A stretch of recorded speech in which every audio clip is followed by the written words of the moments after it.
Buenas tardes, ingeniero. El presente video tiene como finalidad explicar la compresión de audio utilizando la transformada rápida de Fourier y el software de MATLAB, sin antes mencionar que la compresión tiene como objetivo un compromiso entre dos características deseables, la no pérdida de información y la reducción o un pequeño volumen que permita minimizar los recursos que son destinados o dedicados al almacenaje o transmisión. He elegido este software ya que presenta librerías que son optimizadas y todo el código es compilado. Además da soporte de funciones que están ya desarrolladas y opera con rapidez y precisión en la ejecución de sus proyectos. Además existe una comunidad muy extendida mediante foros en la web. Estos comparten sus experiencias. De esta forma se ayudan mutuamente. He elegido la transformada rápida de Fourier porque la compresión se va a efectuar mediante transformadas y luego se va a realizar un análisis de la distribución de la energía de la señal en un dominio transformado.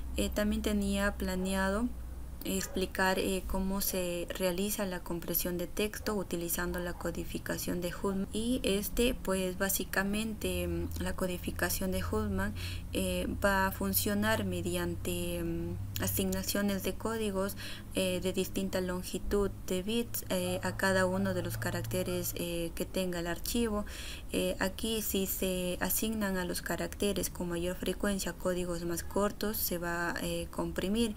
En cambio, si hay variedad de caracteres diferentes, la compresión es menor. Pues bien, aquí estoy en el software de MATLAB, en el cual el primer paso tenemos cómo podemos cargar el archivo de audio. Este archivo de audio tiene que estar en formato .wav y además debe encontrarse en la misma carpeta. Aquí la tenemos a la carpeta con el audio correspondiente. Ahora, si queremos escuchar el audio, podemos utilizar cualquier reproductor que tengamos. En este caso he utilizado después se va a tener que calcular la longitud de la muestra. Si queremos obtener más información sobre nuestro audio, por ejemplo, el tiempo de duración, el nombre o el título o las muestras que tiene, podemos hacerlo mediante esta función.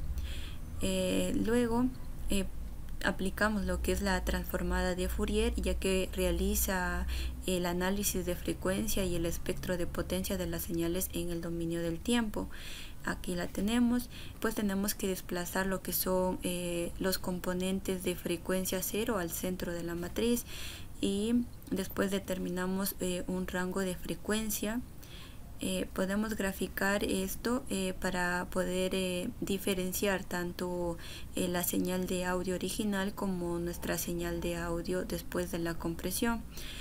Aquí vamos a crear un vector de ceros hasta la longitud de la muestra, en la cual nos vamos a quedar con los componentes de mayor energía para que sean comprimidos.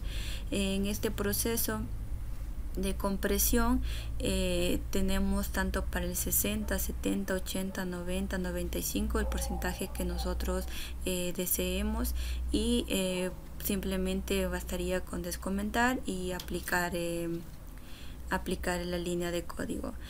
Asimismo he graficado la señal que se obtiene después de nuestra compresión, y lo tenemos que antes que nada reconstruir nuestro audio. Para ello vamos a utilizar la transformada inversa de Fourier, en la cual nos va a devolver nuestros datos de sonido que son originales en el dominio del tiempo. Aquí está el comando para guardar nuestro audio comprimido y procedemos a correr el programa. Se nos va a generar dos gráficas, tanto de la señal comprimida en el factor que nosotros hayamos escogido, en este caso del 95%, y la señal de audio original. Esto nos interesa bastante porque podemos ver cómo opera nuestro algoritmo.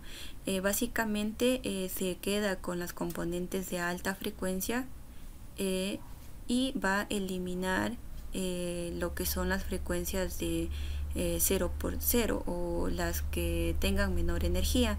En este caso nuestro audio original presenta hasta -1, tiene componentes hasta -1, inclusive más allá, y aquí en cambio no llega ni al -0,5 ni a 0,5. Podemos también verificar en la carpeta cuánto se ha comprimido. Aquí tenemos el archivo original que pesa o de un tamaño de 5,98 megabytes, y en el factor de compresión ya pasa a 2,99 megabytes. Ahora procedemos a lo que es al ejemplo de la codificación de texto, que lo tengo aquí. Primero quisiera mencionar que yo he utilizado este archivo de texto, que es una biografía. Primero tenemos que subir el archivo. Este tiene que estar en un formato TXT. Bueno, aquí está, subir el archivo en TXT, y aquí vamos a convertir este archivo TXT en una matriz. Luego tenemos que calcular lo que es el número total de caracteres del texto y encontrar qué caracteres son únicos o diferentes del texto. Luego tenemos que convertir esta matriz de caracteres en celdas, ya que este algoritmo Huffman va a trabajar solamente en matrices de celdas. Igualmente esta matriz va a convertirla en celdas, y aquí básicamente es lo que vamos a encontrar, con qué frecuencia se repite cada carácter, ¿no? Luego vamos a determinar lo que son las probabilidades de cada carácter, el diccionario para codificar con Huffman, y aquí tenemos la codificación, y también es importante hacer el proceso de decodificación para poder comprobar nuestro porcentaje de compresión. Pues tenemos que guardar, digamos, este resultado que se obtuvo en un nuevo archivo. Si lo ejecutamos, automáticamente se nos va a cambiar a nuestra carpeta. Si hacemos clic aquí, obtenemos lo que hemos querido ver de nuestro resultado, ¿no? Aquí en esta columna están los caracteres que existen. Hemos visto que son números, vocales, mayúsculas, minúsculas, y aquí en la segunda columna muestra lo que son las probabilidades, mientras que en la tercera muestra lo que son las codificaciones. Al final ya nos presenta cuál es la longitud media de nuestro archivo, y también el tamaño del archivo antes de la compresión. Este está dado en bits, que ha sido de 4608, y después de la compresión existe 2593, siendo un porcentaje de compresión o dando un porcentaje de 56,27, es decir, un poquito más de la mitad.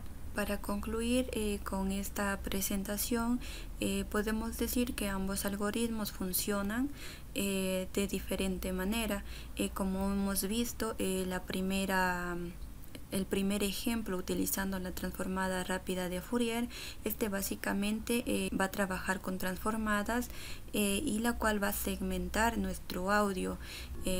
Si nosotros tenemos un audio con frecuencias más bajas que altas, podemos decir que no se va a escuchar o no se podrá escuchar, debido a que este algoritmo únicamente se queda con los componentes de frecuencia que son más altos. Bueno, en cuanto al algoritmo de texto, sí comprimió más de la mitad, y esto se podría decir que básicamente utilizan estos árboles, utiliza un solo árbol para poder codificar, y este árbol es importante porque en el proceso de codificación tiene cómo hacerlo, y además al ponerle la frecuencia que corresponde a cada carácter que esté en el texto, permite pues saber con qué frecuencia se repite uno u otro, ¿no?